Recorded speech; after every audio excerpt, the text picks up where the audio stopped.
مؤدب علماء ذوی الاحترام،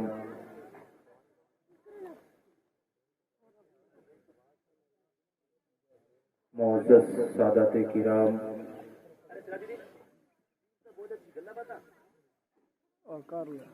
محفل پاک میں تشریف فرما نوجوان، بزرگ، بچے، السلام علیکم ورحمۃ اللہ تعالی وبرکاتہ۔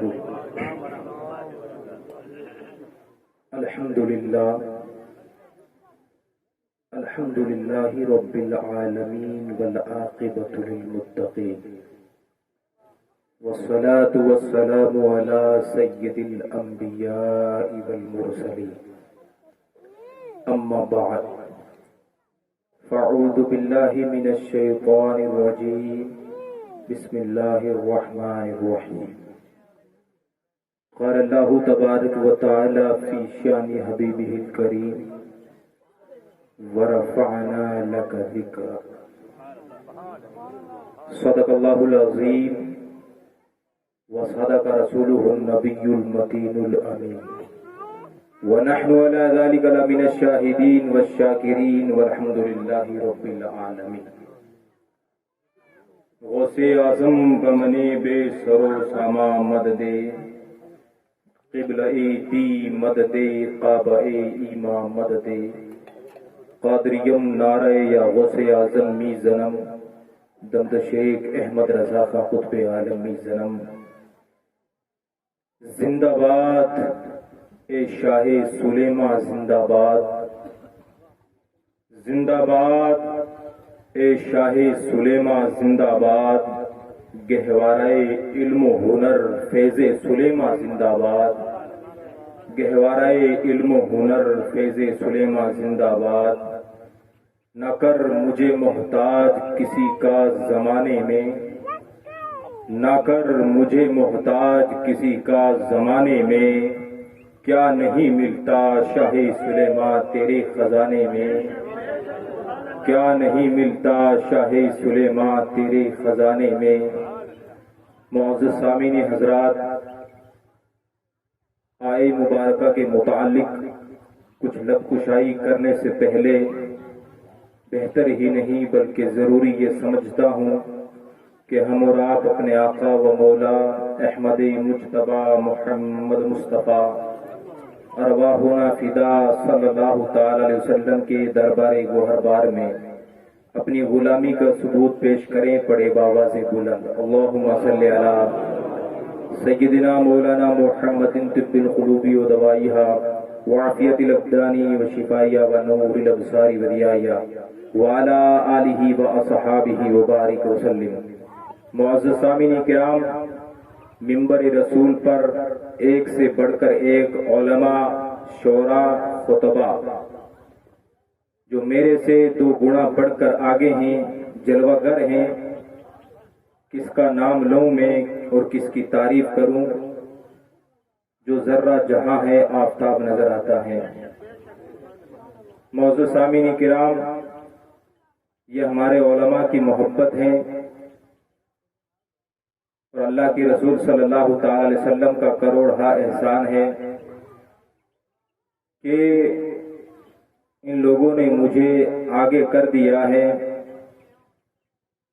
منہ میں زبان نہیں، دل میں علم نہیں، چہرہ نہیں، شکل نہیں، کچھ بھی نہیں، لیکن نبی کی تعریف کرنے کے لیے ان علماء نے مجھے آگے کر دیا ہے۔ چند منٹ آپ حضرات سے گفتگو کروں گا۔ درود پاک کی ڈالی ایک مرتبہ اور نچھاور کریں، پڑے باواز بلند اللہم صلی علی سیدنا مولانا محمد معدن الجود والکرم والا آلہ و اصحابہ و بارک وسلم۔ بریلی کے مجدد نے کہا تھا، سرور کہوں کہ مالک و مولا کہوں تجھے، سرور کہوں کہ مالک و مولا کہوں تجھے، باغ خلیل کا گل زیبا کہوں تجھے، باغ خلیل کا گل زیبا کہوں تجھے۔ اللہ رے تیرے جسم منور کی تابشیں، اللہ رے تیرے جسم منور کی تابشیں، حیران ہوں میرے شاہ کیا کیا کہوں تجھے۔ حیران ہوں میرے شاہاں کیا کیا کہوں تجھے، لیکن رضا نے ختم سخن اس پہ کر دیا، لیکن رضا نے خط پہ سخن اس پہ کر دیا، مالک کا بندہ خلق کا آقا کہوں تجھے، مالک کا بندہ خلق کا آقا کہوں تجھے۔ معزز سامعین کرام، نبی کی تعریف ہمیں اور آپ کو کرنی ہے، مجھے کرنی ہے، آپ کو سننی ہے۔ معزز سامعین کرام، اللہ تبارک و تعالیٰ نے اس خاکدان گیتی پر 3 طرح کی چیزیں پیدا فرمائی ہے، جسے ہم اگر کہیں تو ایک جمادات ہیں، ایک نباتات ہیں اور ایک حیوانات ہیں۔ حضرات، جمادات آپ حضرات کسان ہیں، اسی لب و لہجے کے اندر میں سمجھانے کی کوشش کروں گا۔ جمادات جس زمین پر آپ اور ہم بیٹھے ہوئے ہیں، اس زمین کو جمادات کہتے ہیں۔ جمادات اس کو کہتے ہیں جس کے اندر کوئی حرکت نہ ہو، جس کے اندر کوئی بڑھوتری کی طاقت نہ ہو، جو چل پھر کر کہیں جا نہ سکے، جو اپنے جسم و جسمانیت کو ہلا نہ سکے، جیسے پتھر ہے، زمین ہے، ریت ہے، یہ جہاں پڑی ہے وہیں پڑی رہتی ہے۔ حضرات، یہ زمین آپ نے کبھی دیکھا ہے کہ یہ زمین چل کر جو ہے نواں چلی گئی ہو، یہ نور عالم کا گھر یہاں سے ہٹ کر جو ہے پچھم کی طرف ہو گیا ہو؟ ایسا کبھی نہیں ہوتا، یہ جہاں ہے وہیں رہتی ہے۔ حضرات محترم، لیکن اس سے ایک بڑی طاقت ہے جو بڑھتی بھی ہے، جو اپنے جسم و جسمانیات کو ہلاتی بھی ہے، جسے نباتات کہتے ہیں۔ حضرات محترم، اس زمین پر یہ جو فصل اگی ہوئی ہے، فصل جو بڑی ہوئی ہے، اس کو نباتات کہتے ہیں۔ یہ فصل زمین کی طرح ایک جگہ پر نہیں رہتی ہے، ایک جگہ پر جو ہے بے حرکت نہیں رہتی ہے، بلکہ آپ کسان لوگ ہیں، ایک گیہوں کا دانہ آپ زمین میں ڈالتے ہیں تو چھوٹا سا دانہ اتنی سی بڑی زمین کا سینہ چیر کر باہر نکل جاتا ہے۔ حضرات محترم، اس چھوٹے سے دانے کے اندر اللہ نے اتنی طاقت رکھی ہے کہ وہ جو ہے زمین میں جاتا بھی ہے اور زمین کا سینہ چاک کر کے باہر نکلتا بھی ہے، اپنی پھول پھکڑیاں بھی نکالتا ہے، اس میں سے پھول بھی نکالتا ہے، اس میں سے دانے بھی نکالتا ہے، ہوا کے جھونکے سے ہلتا بھی ہے۔ ہوا پچھم کی چلتی ہے تو کبھی ادھر ہو جاتا ہے، کبھی ادھر ہو جاتا ہے، کبھی ادھر ہو جاتا ہے۔ بہر صورت جو ہے نباتات کے اندر جو ہے بڑھنے کی طاقت ہوتی ہے، وہ ایک جگہ رہ کر بڑھتی رہتی ہے، کبھی پھول اگا لیتی ہے، کبھی فصل اگا لیتی ہے، کبھی جو ہے پھل اگا لیتی ہے، بڑھنے کی طاقت ہے۔ لیکن اس سے بڑھ کر ایک طاقت اور ہے جسے حیوانات کہتے ہیں۔ حیوانوں میں جو ہے 2 طرح کی چیزیں ہیں، ایک حیوانوں میں انسان آ جاتے ہیں، ایک حیوانوں میں جو ہے جانور آ جاتے ہیں۔ جانور بھی جو ہے ہلتے بھی ہیں، چلتے بھی ہیں، اور جو ہے جانور ایک دوسری جگہ جا بھی سکتے ہیں۔ اس لیے حیوانوں کی خوراک جو ہے ان فصلوں کو بنا دیا گیا ہے۔ حیوان آپ کے گھر میں بیٹھ کر، جانور اپنے گھر میں بیٹھ کر وہاں سے اٹھ کر چلتا بھی ہے، چل کر جو ہے فصل میں جاتا بھی ہے، نقصان بھی کرتا ہے، فصل کو کھاتا بھی ہے۔ تو لہذا فصل سے طاقتور جو ہے حیوان ہوا۔ اب حیوان سے بڑھ کر طاقت جو ہے انسان ہے، حیوان سے بڑھ کر طاقتور انسان ہے۔ یہ انسان چلتا بھی ہے، طاقتور کیوں ہے؟ جانور کے بھی اندر سانس ہے، جانور کی بھی 2 آنکھیں ہیں، جانور بھی چل سکتا ہے، جانور بھی کھا سکتا ہے، جانور بھی بیٹھ سکتا ہے، جانور بھی جو ہے گھمائی کر سکتا ہے۔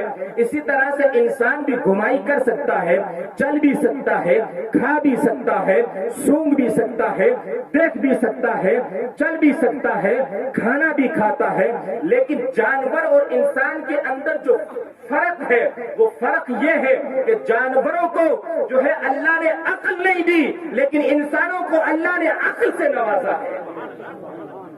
جانوروں کو اللہ نے عقل نہیں دی ہے، اس لیے جانور اپنے کھیت میں بھی چلا جاتا ہے، پرائے کے کھیت میں بھی چلا جاتا ہے۔ اس لیے جانور حرام کو بھی نہیں دیکھتا ہے، حلال کو بھی نہیں دیکھتا ہے، جائز کو بھی نہیں دیکھتا ہے، ناجائز کو بھی نہیں دیکھتا ہے، کیونکہ اس کے اندر سوچنے کی قوت نہیں ہے، اللہ نے اس میں عقل رکھی نہیں ہے۔ لیکن یہ حضرت انسان کے اندر اللہ نے عقل رکھی ہے، یہ سوچ سکتا ہے کہ یہ بھائی کا مال ہے، یہ چچا کا مال ہے۔ انسان سوچ سکتا ہے کیا حرام ہے، کیا حلال ہے، کیا جائز ہے، کیا ناجائز ہے۔ اس لیے اللہ تعالیٰ نے انسان کا مرتبہ بڑھا دیا ہے، انسان کو اللہ نے اچھی صورت میں پیدا کیا ہے، انسان کو اللہ نے بہترین تخلیق پیدا کیا ہے، انسان کے اندر عقل کو رکھا ہے، انسان جانوروں سے طاقتور ہے، اس لیے جانوروں کو انسانوں کی خوراک بنا دیا گیا ہے۔ تمام انسان طاقتور ہیں، تمام مخلوقات سے طاقتور ہیں، لیکن حضرات محترم انہی انسانوں میں، انہی بندوں میں، انہی چلتے پھرتے انسانوں میں ایک بے مثل اور بے مثال ذات ہے، ایک بے مثل اور بے مثال ذات ہے جسے ہم اور آپ نبی کی ذات کہتے ہیں، جسے ہم اور آپ نبی کی ذات کہتے ہیں۔ حضرات محترم آج لوگ کہتے ہیں کہ نبی ہماری طرح بشر ہے، ہماری طرح بشر ہے۔ میں ان سے کہنا چاہتا ہوں تمہاری طرح بشر ہے کیونکہ نبی کی دو آنکھیں ہیں، تمہاری طرح بشر ہے کیونکہ نبی کی دو ہاتھ ہیں، تمہاری طرح بشر ہے نبی چل سکتے ہیں، تمہاری طرح چل سکتے ہیں، نبی بشر ہے تمہاری طرح بشر ہے کیونکہ وہ کھا سکتے ہیں، نبی تمہاری طرح بشر ہے کیونکہ وہ بول سکتے ہیں، نبی تمہاری طرح بشر ہے، لے چل سکتے ہیں، پھر سکتے ہیں، کھا سکتے ہیں۔ لیکن اللہ تعالیٰ فرماتا ہے کہ اے انسانوں سنو سنو، نبی تمہاری طرح بشر ہے لیکن ان نبی پر جو ہے اللہ کی طرف قرآن کی وحی کی جاتی ہے۔ اب یہاں آ کر نبی انسانوں سے ممتاز ہو جاتے ہیں۔ حضرات محترم لوگوں نے بہت کوشش کی کہ نبی کی شان گھٹا کر اپنے بھائی کے برابر کر دی جائے، نبی کی شان گھٹا کر جو ہے انسانوں کے برابر کر دی جائے، لیکن کلام پاک فرماتا ہے نبی تمہاری طرح نہیں ہے، نبی پر وحی نازل ہوتی ہے، نبی پر خدا کا کلام نازل ہوتا ہے۔ تمہاری تو تمہارا بیٹا بات نہیں مانتا، لیکن محمد عربی وہ ذات ہے جس کی خدا مانتا ہے، جس کی خدا مانتا ہے۔ حضرات محترم جس کی خدا مانتا ہے، اللہ اکبر، وہ بے مثل اور بے مثال نبی، اللہ اکبر۔ حضرت جبرائیل علیہ السلام پیارے آقا کی بارگاہ میں بیٹھے ہوئے ہیں، حضرت جبرائیل سے میرے آقا ارشاد فرماتے ہیں اے جبرائیل ذرا بتاؤ تو نے مخلوق کو دیکھا ہے، تو نے روح زمین کو دیکھا ہے، تم نے آدم کے زمانے کو بھی دیکھا ہے، تو نے نوح کے زمانے کو بھی دیکھا ہے، تو نے شیش کے زمانے کو بھی دیکھا ہے، تو نے خلیل اللہ کے زمانے کو بھی دیکھا ہے، خلیل کو آگ کے اندر جاتے ہوئے بھی دیکھا ہے، خلیل کو آگ سے بچتے ہوئے بھی دیکھا ہے، تو نے یوسف کے حسن کو بھی دیکھا ہے، یوسف کو کنویں کے اندر جاتے بھی دیکھا ہے، کنویں سے باہر نکالتے وقت بھی دیکھا ہے، مصر کا بادشاہ بنتے ہوئے بھی دیکھا ہے، تو نے موسیٰ کو بھی دیکھا ہے، موسیٰ کے عصا کو بھی دیکھا ہے، موسیٰ کے معجزات کو بھی دیکھا ہے، موسیٰ کو فرعون کے ساتھ مقابلہ کرتے بھی دیکھا ہے، موسیٰ کو دیکھا، تو نے عیسیٰ کو بھی دیکھا ہے، عیسیٰ کو رب کے نام پر مردوں کو زندہ کرتے ہوئے بھی دیکھا ہے۔ اے جبرائیل ذرا بتاؤ تو نے مشرق کو دیکھا، تو نے مغرب کو دیکھا، تو نے پورب کو دیکھا، تو نے پچھم کو دیکھا، اے جبرائیل مجھے بتاؤ تو نے میرے جیسا بھی کبھی کسی کو دیکھا ہے؟ اے جبرائیل مجھے بتاؤ تو نے میرے جیسا بھی دیکھا ہے؟ جبرائیل مکی ارشاد فرماتے ہیں یا رسول اللہ آدم کا زمانہ میں نے دیکھا، شیش کا زمانہ میں نے دیکھا، نوح کا زمانہ میں نے دیکھا، خلیل اللہ کی خدمتیں میں نے کی ہے، خلیل اللہ کو آگ سے بچتے ہوئے میں نے دیکھا ہے، نوح کا زمانہ میں نے دیکھا، حضرت یوسف کا زمانہ میں نے دیکھا، حضرت یعقوب کی بینائی جاتے ہوئے میں نے دیکھا، یعقوب کی بینائی آئی آتے ہوئے میں نے دیکھا ہے، میں نے موسیٰ کا زمانہ دیکھا، میں نے فرعون کو دریا میں غرق ہوتے ہوئے دیکھا ہے، میں نے عیسیٰ کو دیکھا ہے، عیسیٰ کا زمانہ دیکھا ہے، عیسیٰ کو آسمان اٹھاتے ہوئے دیکھا ہے۔ یا رسول اللہ میں نے مغرب دیکھا ہے، میں نے مشرق دیکھا ہے، میں نے پورب دیکھا ہے، پچھم دیکھا ہے۔ یا رسول اللہ اس کی ترجمانی اعلیٰ حضرت بریلی کے تاجدار فرماتے ہیں, درے بریلی کے تاجدار فرماتے ہیں, بریلی کے تاجدار ارشاد فرماتے ہیں, بریلی کا مجدد ارشاد فرماتا ہے, حضرت جبرائیل علیہ السلام فرماتے ہیں, یا رسول اللہ میں نے مشرق اور مغرب دیکھی, سارے جہاں کو ٹٹول کر دیکھا, یا رسول اللہ آپ جیسا میں نے نہیں دیکھا. نعرہ تکبیر, نعرہ رسالت. نہ جنت میں دیکھا نہ جنت کی گلیوں میں دیکھا, جو مزہ محمد کی تلیوں میں دیکھا. جبریل نے بھی کیا ہونا ہے نا, ماشاءاللہ. حضرات محترم مجدد دین و ملت نقشہ کھینچتے ہیں اور کہتے ہیں, یا رسول اللہ یہی بولے سدرا والے, چمنے جہاں کے تھالے, چمنے جہاں کے تھالے سبھی میں نے چھان ڈالے, تیرے پایا کا نہ پایا یا رسول اللہ. نہ زلف دیکھی ہے نہ نظروں نے گھٹا دیکھی ہے, نہ زلف دیکھی ہے نہ نظروں نے گھٹا دیکھی ہے, مٹ گیا جس نے محمد کی ادا دیکھی ہے, لٹ گیا جس نے محمد کی ادا دیکھی ہے. حضرات محترم یہ نبی کی شان ہے, یہ نبی کی آن ہے. حضرات محترم لوگ نبی کو بھائی کے برابر, بھائی کا درجہ دینا چاہتے ہیں, لوگ نبی کو اپنے برابر بٹھانا چاہتے ہیں, لوگ نبی کو, نبی تو بہت دور کی بات ہے, نبی تو بہت دور کی بات ہے, نبی کے ایک قانون کے برابر نہیں ہو سکتے, نبی کی ایک بات برابر نہیں ہو سکتے, نبی کے ایک فیصلے برابر نہیں ہو سکتے, نبی کی ذات تو بہت دور کی بات ہے, نبی جیسا کلام نہیں پیش کر سکتے, نبی جیسا دیکھنا جو ہے پیش نہیں کر سکتے. حضرات محترم میں آپ حضرات کو بتاتا چلوں, آج لوگ جو ہے قانون بناتے ہیں اور قانون توڑ دیتے ہیں, قانون بناتے ہیں اور قانون ٹوٹ جاتے ہیں, لیکن نبی کا وہ قانون ہے, نبی کی ذات وہ قانون پیش کرتی ہے کہ کوئی قانون توڑ نہیں سکتا. حضرات محترم ایک جو ہے قصہ آپ حضرات کو سناتا ہوں. ایک حاکم صاحب ہیں, حضرات محترم ایک حاکم صاحب ہیں, درود پاک پڑھے اللہم صلی علی سیدنا مولانا محمد معدن الجود والکرم وعلی آلہ واصحابہ وبارک وسلم صلاۃ و سلام علیک یا رسول اللہ صلی اللہ تعالی علیہ وسلم.